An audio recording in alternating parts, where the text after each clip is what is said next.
Hay discursos que hacen historia, discursos que tienen el poder de cambiar el mundo, y en 1973 un hombre pronunció una frase que resonaría para siempre.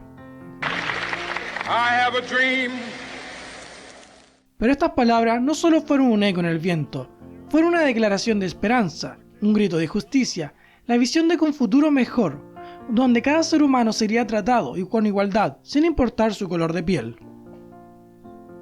Martin Luther King Jr. no habló desde la comodidad, sino desde la lucha. La segregación racial seguía marcando vidas, limitando sueños, negando derechos. En medio de esa injusticia, su voz se elevó, firme y valiente, ante una multitud de más de 250.000 personas en la marcha sobre Washington. Lo que le llevó a dar ese discurso no solo fue la convicción, sino la urgencia de un cambio. Sabía que su país podía ser mejor, sabía que las leyes no bastaban si los corazones no cambiaban, y así, con pasión y determinación describió un futuro donde sus hijos y los hijos de todos caminarían juntos, libres del peso del prejuicio.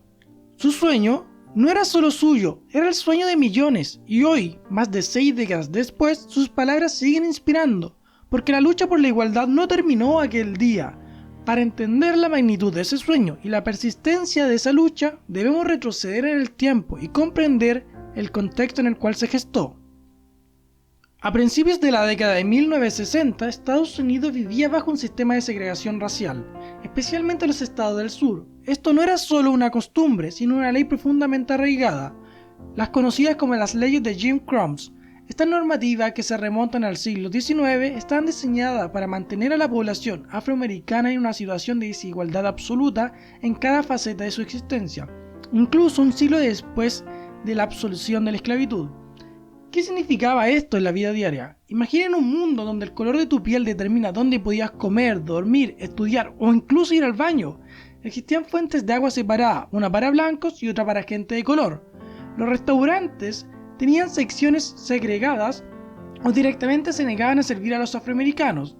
En los transportes públicos, como los autobuses, las personas negras debían sentarse en la parte trasera y en muchos casos ceder su asiento a cualquier persona blanca que lo solicitara. Las escuelas, por supuesto, estaban estrictamente divididas, con instalaciones y recursos muy superiores para los estudiantes blancos. Los hospitales operaban bajo el mismo sistema, a menudo relegando a los pacientes afroamericanos a alas separadas con peores condiciones, incluso en lugares tan cotidianos como los cines.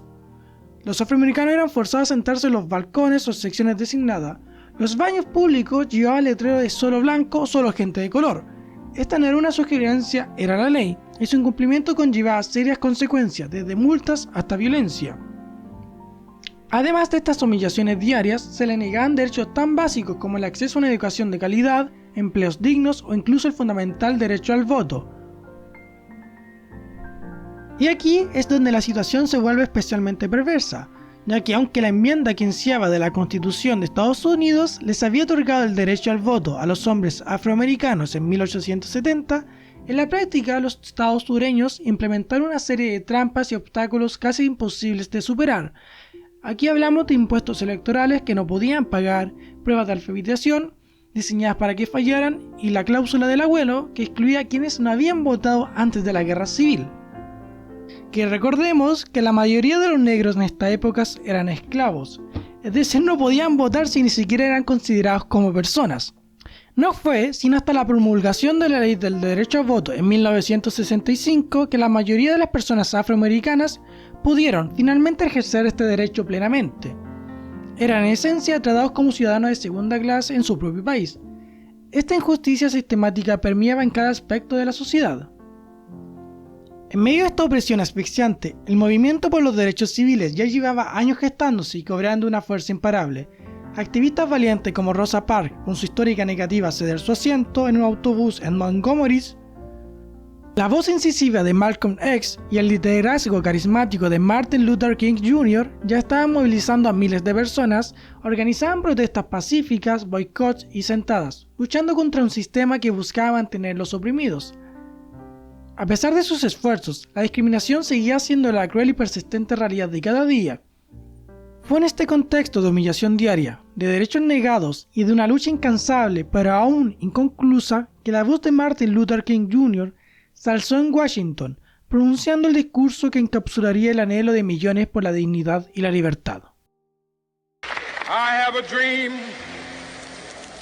that one day on the red hills of Georgia, the sons of former slaves and the sons of former slave owners will be able to sit down together at the table of brotherhood.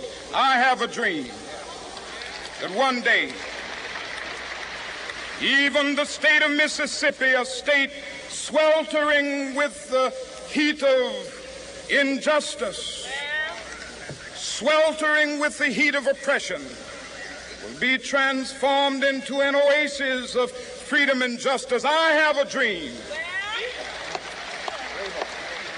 that my 4 little children will one day live in a nation where they will not be judged by the color of their skin, but by the content of their character. I have a dream today